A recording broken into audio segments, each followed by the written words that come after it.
Andrasana amin'ny herinandro ity ny Prime Ministra vaovao. Andrasana hatramin'ny alakamisy izao ihany koa ny mety ho didy na fanazavana avoakan'ny HCC momba ny famerenana ny fifidianana ny birao maharitra ny anteny meram-pirenena. Anana lanjany manokana eo amin'ny tontolo politika araka izany ity herinandro ity. Voalaza fa mety ho aty akaikin'ny Madagasikara na nosy Maurice no nalehan'ilay fiaramanidin'ny Malaysia Airlines Boeing 777 tsy tapopoka ny 8 martsa lasa teo. Tsy mbola nahazo taratasy ofisialy mikasika ny fikarohana mety ho tontosaina aty i Madagasikara. Mety hijanona any amin'ny zone économique exclusive ihany io fikarohana io.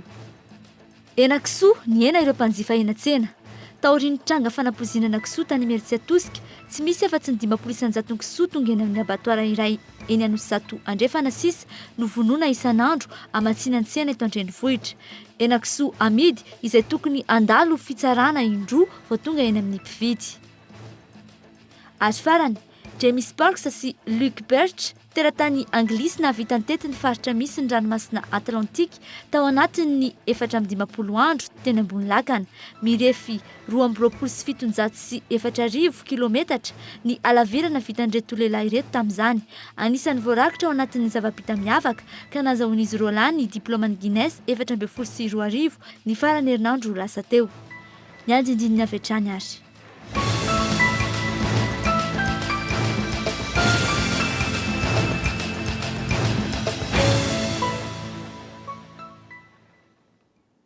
Dia avifalendray no iarabananao tompo klasy tokovavy amin'izao hariva izao tonga anatin'ny fotoanan'ny fampalalam-baovao isika sainam-panajana ianao anaraka izany hatramin'ny farany.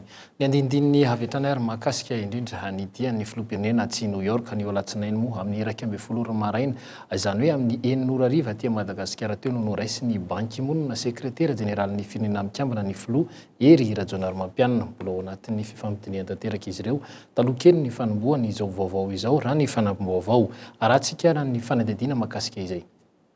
Omaly alahady no nigadina tany New York, États-Unis ny délégation tarihan'ny filoha Hery Rajaonarimampianina.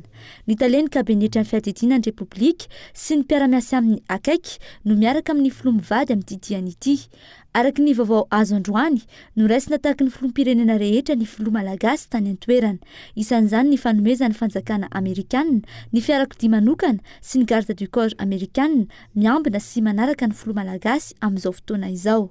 Tonga ny arahaba ny filoha mivady ny mpiasa rehetra any amin'ny masovoan'i Madagasikara a New York raha vao nigadina ny délégation araka ny vaovao azo hatrany. Ary efa ora iray sasany izao no nifampiresaka sy nidinika amin'ny sekretera jeneraly ny firenena mikambana ny filoha Hery Rajaonarimampianina. Fantatra ihany koa fa hisy ny fiaonany amin'ny solitenan'ny gouvernemanta Amerikanina izay resahana ny famerenana ny AGOA ho amin'ny taona 2024. Ny fiaonana amin'ny tele-jeneraly ny FMI, Christine Lagarde ary Jim Yong Kim filohan'ny banky iraisam-pirenena ary Helen Clark mandrindra ny eo anivon'ny PNUD. Mazava ho azy moa zany fa tsy ho diso anjara amin'ny vaovao isika mpanaraka ny Cool FM sy ny Cool TV raha vantany vao misy ny fanampim-baovao izay voaray ny mpanao gazety eto an-toerana noho izay tsy maintsy miandry ny hafainganany ny serasera ny fiadidina ny Repoblika na ny avy eo anivon'ny ministera ny raharaham-bahiny vao mahazo ny sary sy ny feo mahakasika ny dian'ny filoha atsy New York izay. Fa anohizantsika ny fampalalam-baovao dia izay lafiny ara-politika izay hatrany 17 marsa 2024, 17 marsa 2024 afeno 5 taona katroka androany namindrany Ravalomanana Marka filoham-pirenena tamin'izany fotoana ny fahefana ho an'ny foloalindraza izay natolotra izy ireo indray ho an'ny filohan'ny teteza mita teo aloha Andry Rajoelina tetsy amin'ny episkopa Antanimena. Hatramin'izao nefa dia mbola tsy manaiky ihany koa ny didim-pitsarana izay navoaka ny fitsarana any fahavalo ny volana Jolay 2024 ireo mpanaradia ny filoha teo aloha Ravalomanana Marka. Ity farany moa izay mbola manohy ny fialkalofany atsy Afrika Atsimo. Fanadidina ary. 5 taona aty aorian'ny nisy ny fanomezana fahefana ny tafika tamin'ny taona 2024 tetsy amin'ny episkopa Antanimena sy ny fitsarana ny tanterahina ny fahavalo ny volana Jolay 2024 dia samy mbola tsy manaiky ny valim-pitsarana ny Ravalomanana avokoa ireo mpanaradia azy.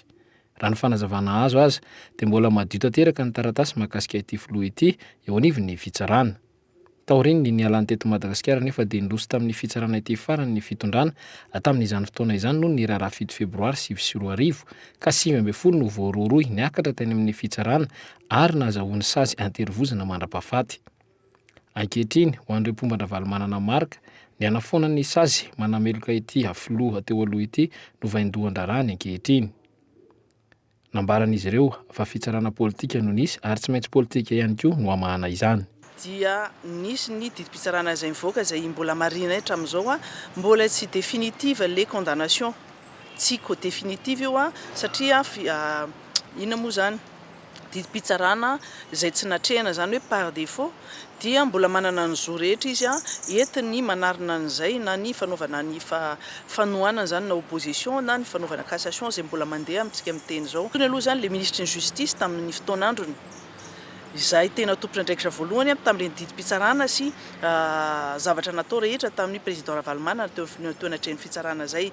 Efa tsy eo intsony le ministre justice fa ny didim-pitsarana dia mbola mijanona amin'ny maha didim-pitsarana azy fa tsy maintsy mbola hojerena ihany koa zany satria didim-pitsarana politika iny dia tsy maintsy raharaha politika ihany koa no andaminana an'iny. Androany manoloana ny daty ny 17 ny volana Mars dia nisy ny fahatsiarovana ny tanterana tetsy mikanjan'i Macron. Ho an'izy ireo dia ny fampidiana Ravalomanana ihany no ampijanona ny tolona natao. Io ihany koa ny tsy fankasitrahana ny didiny voaka ny 7 ny volana Jolay 2024. Raha ny fanazavana azy dia misy amin'ireo solombavambahoaka avy amin'izy ireo ihany no mbola manakana ny ary tsy mankasitraka ihany koa ny fodiany Ravalomanana eto Madagasikara. Dikan'izay fitsarana politika le izy hoe afahana zany mandribiriby ny saim-bahoaka aloha voalohany indrindra ary faharoa manaraka an'izay afahana koa mampatahotra ny président Ravalomanana natao fitaovana mpitahorana le izy ka nampiandraketana tamin'izay moa ny mpitandron'ny filaminana sy ny filohalinday sy zareo tamin'ny fitsarana mazava ho azy ka ankehitriny angamba efa tsy zany intsony ny iainantsika amin'izao fotoana izao satria filoham-pirenena efa lany bahoaka ara-dalàna. Mazava kosa ny an'ny fanjakana malagasy manan-kery ary tsy maintsy tanterahana ny didim-pitsarana raha tonga eto ny filoha Marc Ravalomanana dia ampiarina amin'ny lalàna ary efa naterina ireo anivon'ny filohalinday izany. Nandritra ny 5 taona moa manandrara eo anivon'ny fitsarana afrikanina atsimo ihany koa ny filoha teo aloha Marc Ravalomanana noho ny fitoriana izay napetraky ny AV7 ary mbola andrasana ihany koa ny toy ny fitoriana io. Ny raharaha 7 febroary no tena mahasaringotra azy amin'izany. Ankoatra izany koa dia ny raharaha fandikan-dalàna amin'ny fivarotana tany. Ny resahana azy ihany koa nefa ny resaka ampimamba teo amin'ny fiarina radio-karena. Tsy tafiditra ao anatin'ny azo angatahana famitsoran-kelo karaha teo ny raharaha 7 sy 20 hatreto aloha izany tsy manaiky ny fampiangana azy ny filoha teo aloha ity ary mbola nofezy ny tondrozotra ihany koa ny fiverenana eto Madagasikara dia hoe aorian'ny fifidianana sy ny fipetrahana ny fitoniana sy ny filaminana ny tany sy ny fanjakana. Efa indefatra ihany koa anefa izy no nikasa hiditra eto Madagasikara saingy no tsy hanainy ny notamy matrany. Fa vaovao izay milatsaka amin'izao fotoana izao kosa dia rola zany no lavo ny bala ny mpitandron'ny filaminana etsy Analamahitsy amin'izao fotoana izao. Raha ny vaovao izay voaray tao Belantanana, raha ny fantatra moa dia fa ny fanenjehan'ireo mpitandron'ny filaminana naharitra ora ray ireto izay lavo ireto raha ny hita teny an-toerana zany dia nahitana Basikalakinikov roa ireo izay lavo ny bala ny mpitandron'ny filaminana ireo. Amin'izao fotoana izao dia mbola mitohy hatrany ny fifanenjehana eny Analamahitsy eny izay sapanana iazon'ny nanisana moa zany no isiny ity tranga ity amin'izao ora itenenana izao. Fa toizitsika kosa ny fampahalalam-baovao indrindra amin'izay lafin'ny politika izay dia taoriny ny fanovana ireo mpikambana eo anivon'ny fitsarana manokana misahana ny fifidianana dia saika efa manaiky ny fampizara seza any eo anivon'ny birao maharitra avy amin'ny Mapara na dia izany aiza dia tsy manaiky ny hamerenana ny fifidianana izy ireo ary miandriny koa ny fanapahan-kevitra izay voavoaka ny ACC na ny fitsarana avy momba ny lalam-pandrenana. Ny andindiny makasika izay. Nanomboka androany ny fivirina voalohany tanterahany ny mpikambana enina eo anivon'ny ACC na ny fitsarana avy momba ny lalam-pandrenana nandinika ny antonta-taratasy fitaraina napetraky ny vondrona PMP.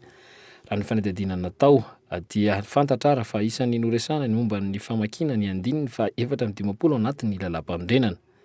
Mbola hitoram-pitso izany raha ny fanazavana azo ihany. Ny alakamisy avy kosa no fantatra fa ivoany ny valo ny fitarainana napetraky ny vondrona PMP amin'ny tokony hamerenana indray ny fifidianana no tanterahana teo anivon'ny anteny meram-pirenena hifidianana ny birao maharitra noho ny tsy visiany ny lalàna fetsy fitsipika anatiny izay tsy nandalo ny fanaraha-maso ny ACC. Efa nisy hatrany ny fifampiresahana teo amin'ireo vondrona roa maro anisy eo anivon'ny anteny mera saingy tsy nanaiky izany velively avy amin'ny Mapara fa dia niziziry tamin'ny heviny. Antony nametrahany vondrona PMP ny fitarainana teo anivon'ny filan-kevi-panjakana sy ny teny anivon'ny fitsarana avy momba ny lalam-pandrenana. Amin'izao anefa dia fantatra fa niovaevitra indray ny avy amin'ny Mapara saingy tsy manaiky ny andravana ny birao maharitra kosa sy ny famerenana ny fifidianana.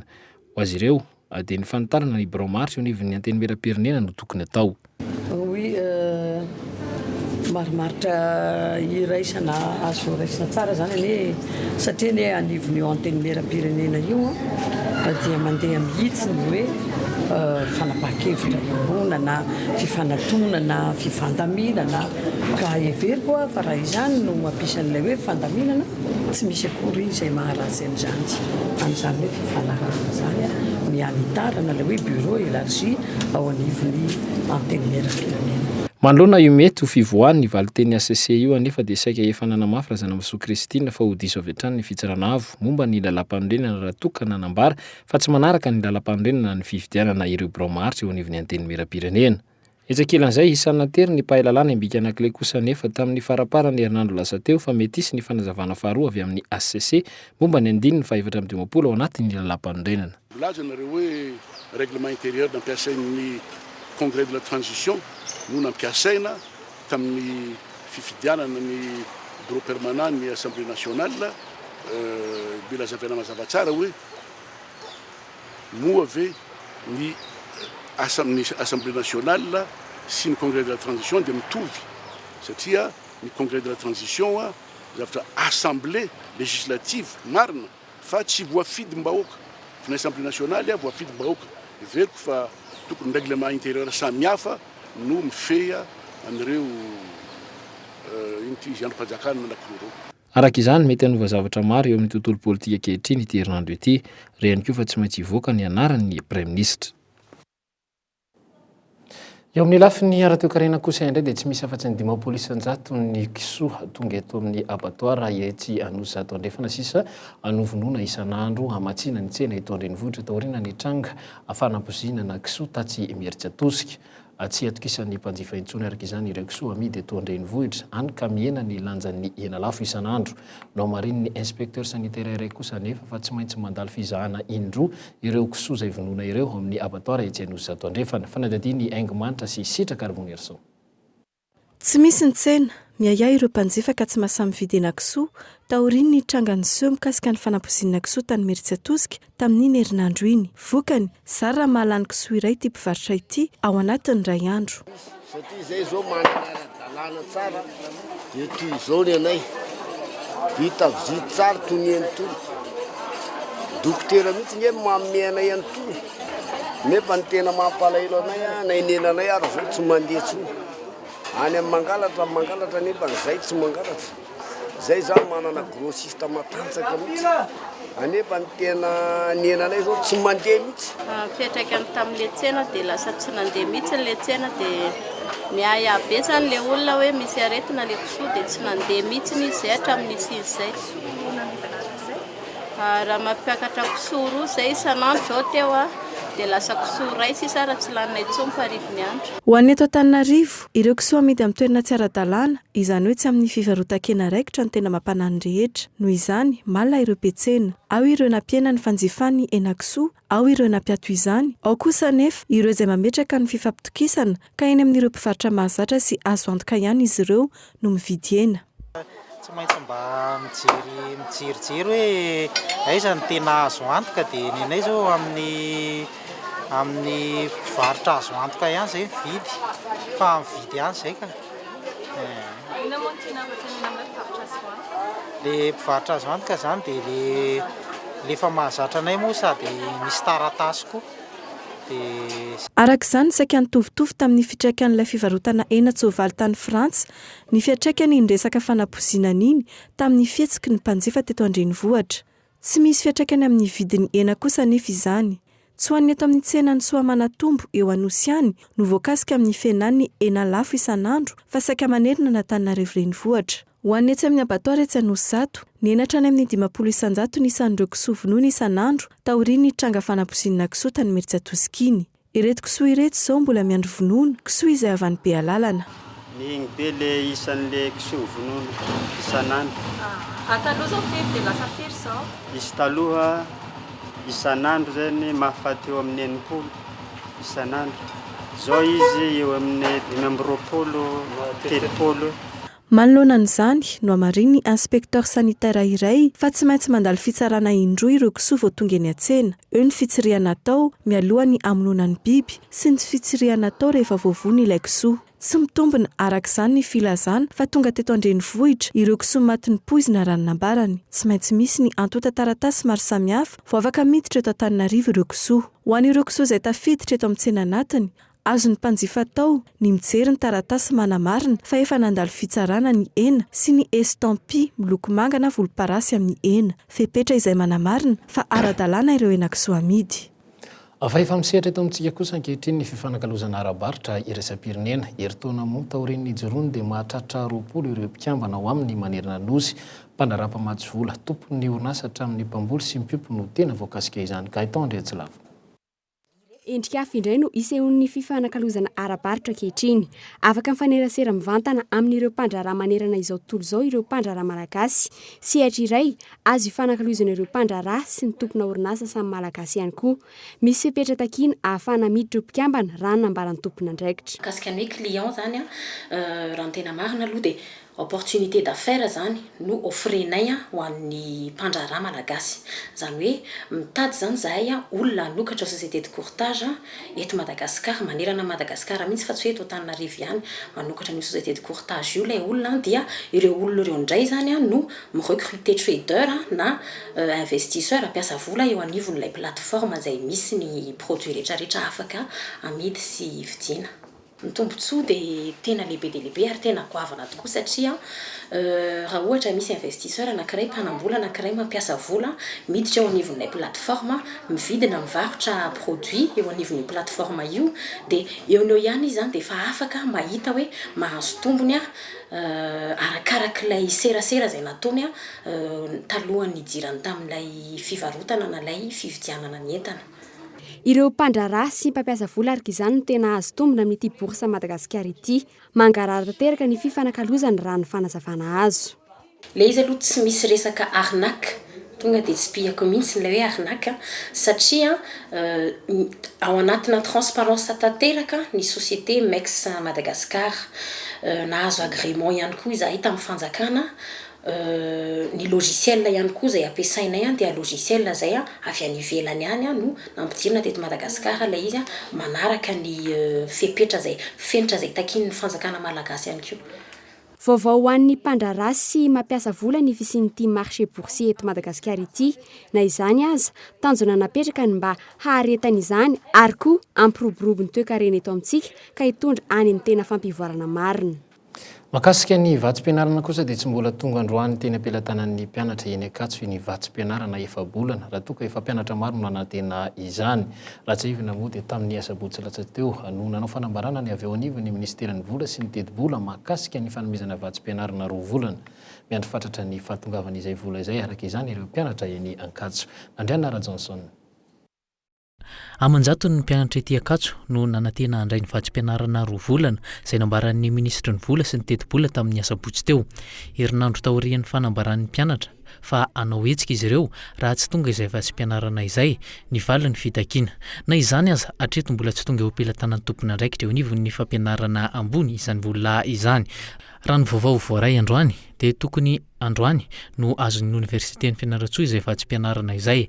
Raha pitso no anjaran'ny eny Ankatso ary amin'ny Alarobia kosa ny anjarany vola ny universitén'ny Tamatavy. Hatreto mbola miahotra ny mpianatra amin'ny fahamarinan'izany fampanantenana nataon'ny ministera izany. Mangataka ny zareo izay mba hanaja ny teny nomeny satria raha ny olana ngeza indrindra moa zany ety amin'ny anjerimanontolo amin'ny mpianatra dia ny fiakaran'ny saram-pianarana 100% amin'ilay fidirana système LMD ka ny fisian'ilay bourse 4 mois izay mbola tsy voaloha no takin'ireo mpianatra ireo zany mba ho alohan'ny inscription mba ahafahandry zareo mameno ny saram-pianarana amin'ilay saran'ny fiakarana io zany. Na izany aza nilaza ho efa vonina hatrany ny tompona andraikitra eny Ankatso amin'izay fahatongavana vatsim-pianarana izay ary tsy ny avy eo anivon'ny université mihitsy no sakana amin'ny fizarana izay vola izay. Momba ny ataon'ny université dia fa manamboatra zany ny taratasy ny fanaovana ara-teknika ny mandatement andreo notification sy mandatement izay efa vonina ka rehefa tonga ny vola dia azony atao amin'ny agence comptable zaraina ny bourse ny mpianatra.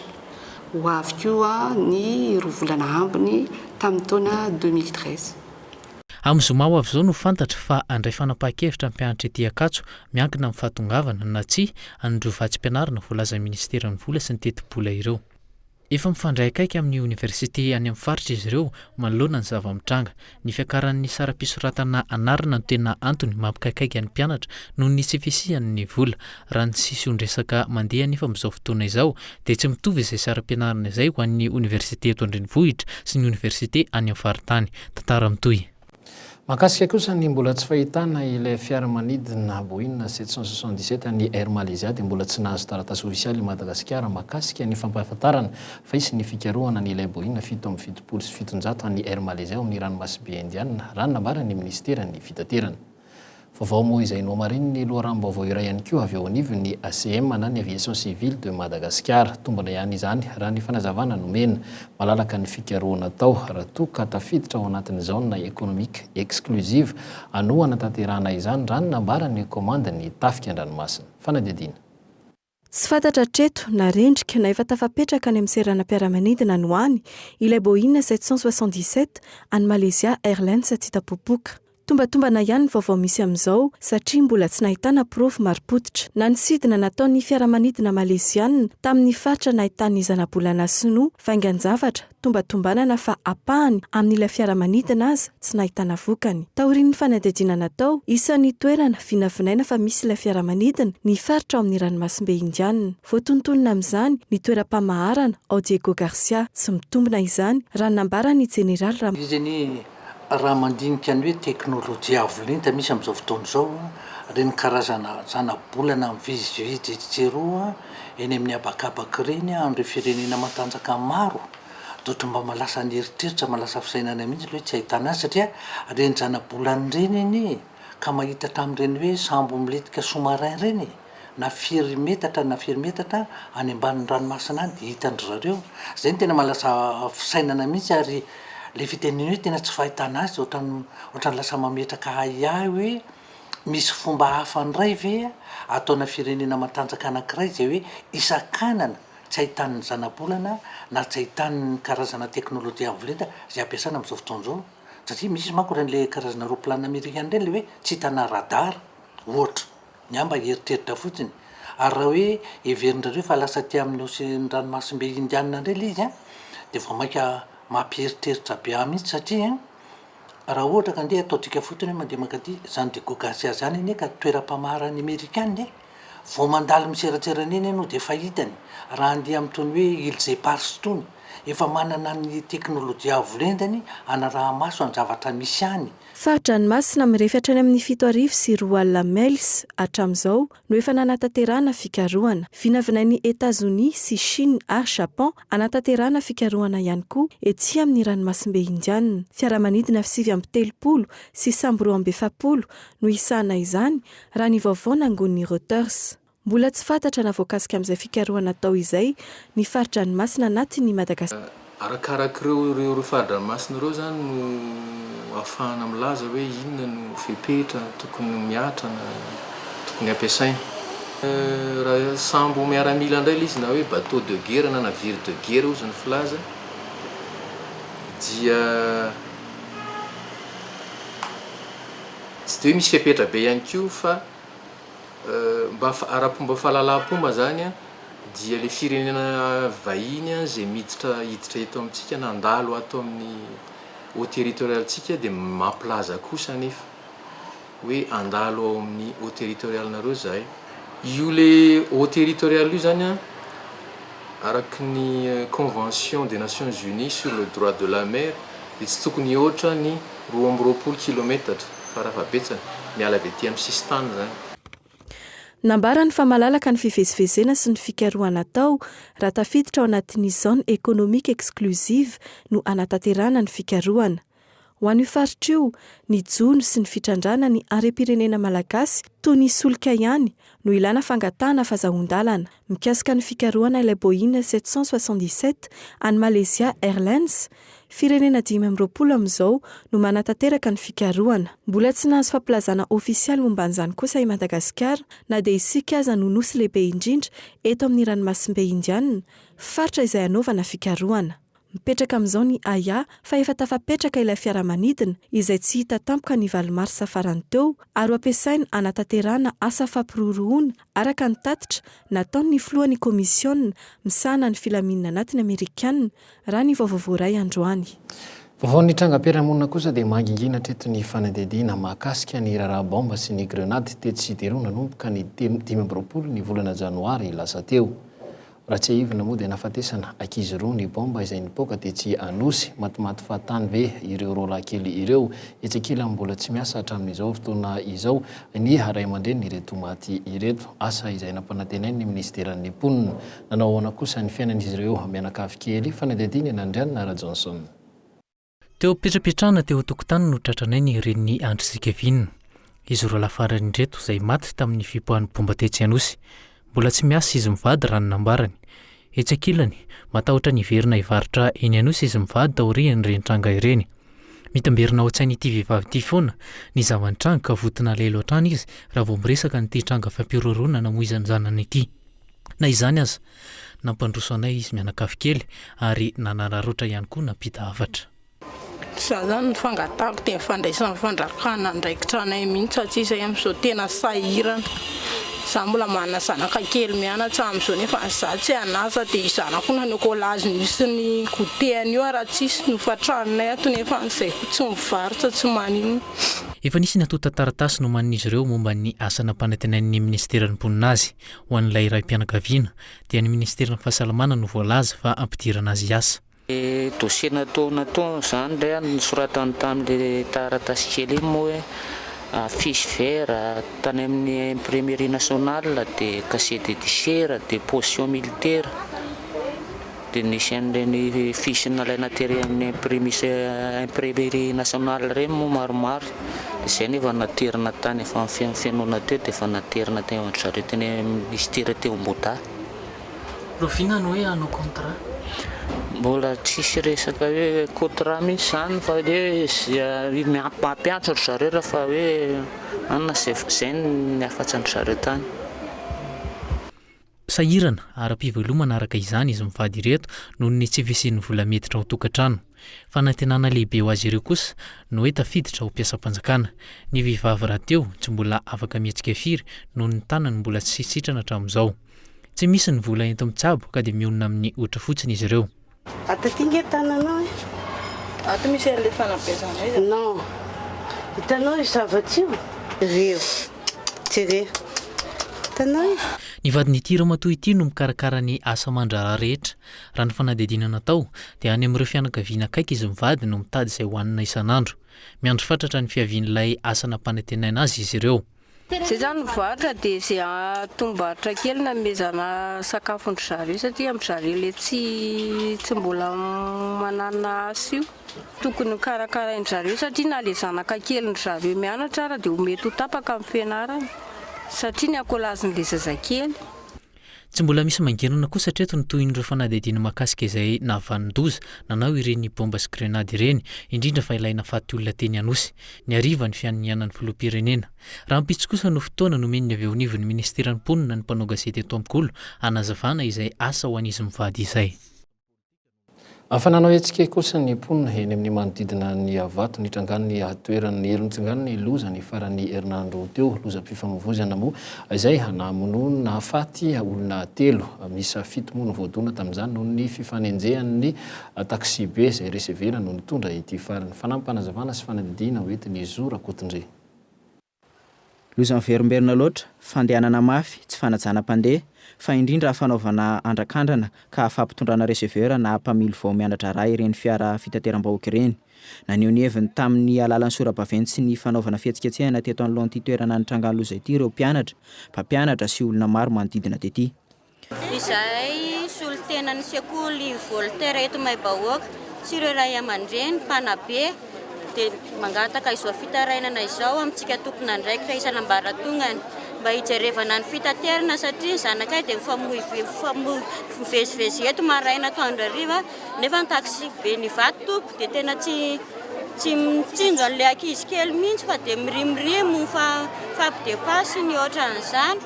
nanatrika ity fihetsiketsehana ity mibe ny tanàna commune telo manodidina sy ny zandary entitra ireo solotenany ray aman-dren'ireo ankizy namony ainy misy ny fananganan'izy ireo fikambanana mba hiarovana ireo ankizy ety amin'ny manodidina ety nanome iray volana ireo manam-pahefana izy ireo mba handraisana fepetra amin'ireo zotra ireo sy ny lalana ity mangataka aminareo mpitandro filaminana sy ray aman-dren'ny tanàna zay mba amin'ny fiam-potoana fa raha ao anatin'ny ray volana ka tsisy fiovana ny fomba fifamoivoizana eto amintsika dia mialatsiny aminareo zay vahoaka ireo fa efa asa raha vatarareo efa nitsangana le fikambanana fa tsy anaiky tsony zay kosany rehefa tsy hainareo ny mifehan'ireo dia zay no anao ny lalàna tsy azo atao zay nefa rehefa ohatra ka tsy ho tonga am'le ara-dalantsika dia tsy maintsy andeha am'izay le izy tsy maintsy misy ny sazy miandry ireo nahavandoza andraikitry ny tompo-piara no manara-maso mpitatitra ao aminy manoloana ny tsy fanarahan-dalàna nefa tsy maintsy mandray andraikitra ny avy eo anivon'ny coopérativa rehefa misy ny tranga toy izao fa misy zavatra ohatran'izany mila sanction mafy dia mafy mariny aloha sy tomobile miasa ty aminah manokana fa so dia teny fotsiny zako mila asorona le chauffeur mila sanctionner le tompona tomobile mila tsy mijanona le tomobile aloha ihany mbo tsy isan'izany tsony fa manahirana be isy ihany koa ny fandraisana andraikitra ireo manam-pahefana manoloana izao zava-misy izao isy ny fepetra fanamboarana ny lalana eto amin'ny manodidina eto isy ihany koa ny fametrahana ny marque azosol isy ihany koa ny fandraisana anjaran'ireo mpitandro filaminana amin'ny fandrandrana ny fifamoivoizana fampiarana ny lalàna moa iny dia misy tompona andraikitra izay mampiatra ny lalàna arakaraky ny fandikan-dalàna izay nitranga fa ny tiana ho marina dia ny hoe efa nisy avy hatrany zany ny fandraisana andraikitra avy aty anivona gendarmeria nanoloana anio fahafatesana zazakely izay tsindrina etona fa tsy dia hoe aminay zany dia hoe initiative personnelle n'ilay mpamily no mahatonga an'izao zavatra zao betsaka ny tsy fahaizana amin'ny fe amin'ny asa izay atao nitomboka amponjandroany ilay mpamily sy mpanampy ny mpamily nitondra n'ilay fiara nahavandoza tsy vaovao ny loza mandona sy hamozanain'olona eny Ivato saika iombonan'ireo taxi be rehetra indrindra ireo mpampiasa sprinter sy fiarambola tsara koa ny fandehanana mafy mifanenjika ity maro noho izany ny mihevitra fa any amin'ny resaka fotom-pisainana mihitsy no tokony hisy vanana an'ireo olona tokony mpamily sy mpanampy mpamily mitondra ireo taxi be eto andrenivohitra ankehitriny mahakasika ny lafiny ara-tsosialy dia aza hoaiza ny toy ilay atrikasa nataony ny mpitarika asa rehetra sy ny komina Antananarivo renivohitra hatreto aloha dia mbola afaka aminao ny asa ny 420 ora amin'ny 420 ora ireo sarety kely mamelona fianakaviana maro eto andrenivohitra ary afaka mandeha amin'ny toerana rehetra izy ireo akoatra ny tsy hetsy dia ampovoana Analakely fantatra moa fa hoe noferana ny avy amin'ny komina Antananarivo tsy andeha raha tsy amin'ny alina ka hatramin'ny 9 maraina itony sarety itony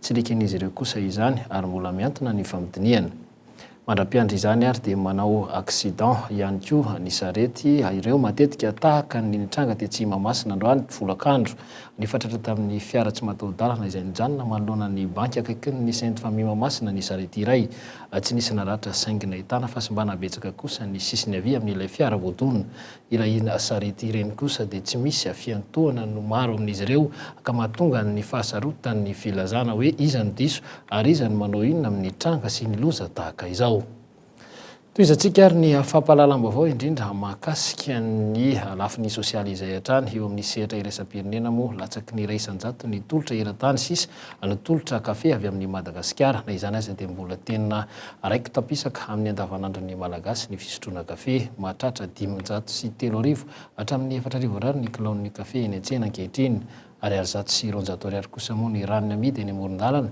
sy amin'ireo mpivarotra mandehandeha fanadina ary izay nataony Gaëtan Andriatsilava tsy mahavita mifaninana intsony ny kafe malagasy eo amin'ny tsena iraisam-pirenena efa manomboka miova fototrasa avokoa ny ankamaroan'ny mpamboly kafe amin'ny faritra maro iankina ny zavatra maro hafa ny kafe eo anivon'ny fiarahamonina mandray vahiny miandry faty rehefa mangatsiaka marary andoha kamokamo sy ny maro hafa fotoana ilain'ny olona kafe avokoa ireo ankilany mahazatra ny fisotroana kafe hany ka tsy mahavita ny zavatra ataony ny ankamaroan'ireo mpisotro raha sendra tsy mahazo dozy amin'ny ora mahazatra azy misy karazany roa fisotroana kafe misy izy tsara dia misy izy ratsy lefa tsara izy ditanao misy ny goany farafaratsy izy misotro ranona pango anao tsy mety raha tsy misotro kafe zany tsy mety mihitsy efa zatra dia tsy mety marary andoha tsy mahavita nininona fotsiny dia efa zay fisehoana. Alohan'ny asa zao dia misotro kafe satria le kafe manome tanjaka. Zay zao ny anahako no itiavako an'le kafe. Sady en plus n'izay koa zany a manala an'le fatoriana zany le torimaso, manala an'le torimaso le izy. Ny any nefa ny tsy manamboatra mihitsy any an-trano fa ohatrany hoe misy mandalo zany a isaky ny isa-trano zany dia mandondona izy tonga ny kafe dia efa misotro dia efa fazarana zany a maraina sy le amin'ny 3 arivo iny zany efa misotro kafe foa. Araka izany mandeha ny kafe rano ny raha ny filazan'ireo mpivarotra mofogasy sy ireo mpivarotra mandehandeha. Mahalany hatramin'ny 700 litatra isan'andro ny mpivarotra iray. Ny ankamaroan'izy ireo izay manao ity asa ity ho fanampiny ny fitadiavam-bola ankoatra ny asa fiompiana sy ny fambolena any an-tsaha. 2 kilao amin'ny 503 ariary isaky ny kilao ny voan-kafe ampiasain'izy ireo. Siramamy 2 kilao sy ronono ambifotsy 2 na 3 isan'andro eo ny maso-karena. Enro raha mandeha ny tsena moa rehefa tsy mandeha dia indray mandeha. Izany vola kely no aza. Malafa an'izy hoe dia efa hoe 5 arivo ny tombarotra arakaraka ny tsena io zany. Rehefa tsara ny tsena dia mahazo 9 arivo moa rehefa ratsy ny tsena dia apa manendy kafe anay apa masinina no mitoto kafe dia apa manendy kafe roa isako manendiny anay za mahitsy no mikarakarany za mikarakarandamy dia za no mivarotra aminy telony zao isan'andro ny lako dia efa 9 taona zao no nanao an'io. Efa tsy manendy sy manamboatra kafe any an-tranony avokoa ankehitriny ny ankamaroan'ny olona eto an-drenivohitra. Lafo ny siramamy, lafo ihany koa ny kafe. Betsaka ireo mpisotro no milaza fa tsy manam-potoana hikarakarana ao an-tranony ihany koa. Etsy ankilany efa misy itony orinasa madinika mpanendy sy mpanoto kafe itony ka ireo no mahavantana ny ankamaroan'ireo mpivarotra kafe ranony na eny amoron-dalana na ireo mpandriorio. Client aminay zany maromaro ihany olona maneran-Antananarivo mpivarotra kafe sy mofo eo amin'ny 20 kilao dia 10 kilao eo no entiny zareo dia manendy anazy 200 ny kilao dia mitoto anazy 100. Miavitsaka ankehitriny ireo mpamokatra kafe eto amintsika. Ho an'ny faritra Vatovavy Fitovinany sy Kongo iny ohatra dia efa mirona makany amin'ny fambolena vania ny ankamaroan'ny mpamboly. Amin'ireo kafe 7 arivo sy 9 alina taona vokariny eto Madagasikara, ny 4 alina taona ihany no naondrana makany ivelany. Izany hoe ny 4,4 isanjato ny tolotra maneran-tany. Belzika, Frantsa, Ezipta, Maroc, Maurice, Italia sy Pays-Bas no tena mpandray kafe avy eto Madagasikara. Karazany roa ny kafe volena eto amintsika dia ny robuste any amin'ny faritra Tsinanany Nosy sy ny Arabika aty afovoan-tany. Fa ho fahadiovan'ny tanàn'Antananarivo renivohitra dia nanolotra solika 4 arivo sy 2 alina litatra izay mitetina 50 tapitrisa ariary ny orinasa Jovena. Solika moa izay entina hanampiana ny commune amin'ny fanalana ny fako mivangongo eto Antananarivo. Raha ho an'ireo fiarabe miasa eto Antananarivo amin'ny fanalana ny fako moa dia solika hatrany mandritra ny 12 andro no natolotra io mikasika ireo fiarabe indrindra izay nanambarany ny filohan'ny délégation manokana ny tanàna fa mbola miandry ny fifampiresahana ny fahazoana ireo camion 50 voalaza ampiasaina ireo.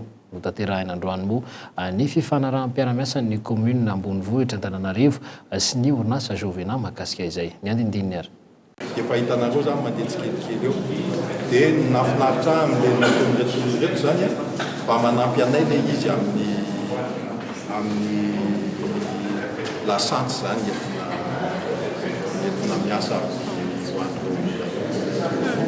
hoan'izay hoan'ny tatitra zany.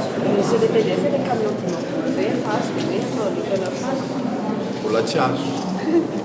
Fa firy zao miasa monsieur le DPS? Eo amin'ny 5 eo zany ny atsasany mbola tsy azo zany mantsy mbola mila fandaminana mila firesahana rehetrarehetra. Entsika maranana ny fampalalam-baovao tokolasy tokovavy dia ny vaovao mahaliana avy any ivelany. Jamis Park sy Luc Bertsch teratany anglisy nahavita ny tety ny faritra misy ny ranomasina Atlantika tao anatin'ny 450 andro teny ambonin'ny lakana mirefy 227 kilometра ny alavina vitany rahavirana vitan'ireo lehilahy amin'izany anisan'ny voarakitra ihany koa anatin'ny zava-bita miavaka no nazahoan'izy ireo any diplôma ny Guinness 712 ny farany herinandro lasa teo. Ny izy malasa teo ny namoany teo anivon'ny Guinness fa tsy misy mahavita mihoatra noho ny vitany James Park sy Luke Birch taty amin'ny ranomasina Atlantika. Naharitra 2 volana latsaka teny ambony ranomasina Tsaikato. Tamin'ny alavirana 2,707 kilometatra, 2,20 taona ny zandriny ary 2,20 taona ny iray. Fitiavana anandrina fiainana hafa mihitsy no nahasarika azy ireo hanao toy izao. Notanterahina tao anatin'ny fifaninanana karakarain'ny fikambanana tsy miankina nandritra ny fanangonana fanampiana ho an'ireo marary no mamiadana izany. Nanomboka ny 4 Desambra 2024 no niangana tao amin'ny faritra Espagne La Gomera ary ny farana tao Antigua ny 17 Janoary 2024 lasa teo. Nahasarika ireo mpizahatany mifanena taminy nataon'izy roa ireto manoloan'ireo ekipa 40 nandray anjara tao anatin'ny lalao. Faharoa ny laharana misy azy ireto tao anatin'ny fifaninana no karakaraina raha toka olona 7 ny ekipa voalohany mpifanandrina taminy. Niavaka nefa ny azy roa ireto fa izy roa lahy ihany dia ampy niatrika ny onja sy ny rivotra masina ary ny hafanana teny ambony lakana mandeha amin'ny rivotra sy ny voizin'ny tanana. Raha ny nambarany teny am-pahatongavana, hafa ihany ny miaina eo ambonin'ny tany maina manakaiky ny fianakaviana sy ny namana mantsaka izy. Nafapo azy ny ezaka ara-batana sy ara-tsaina no tanterahana tao anatin'ny lalao manoloana ny ady sarotra no lalovana tao anatin'ny 2 volana.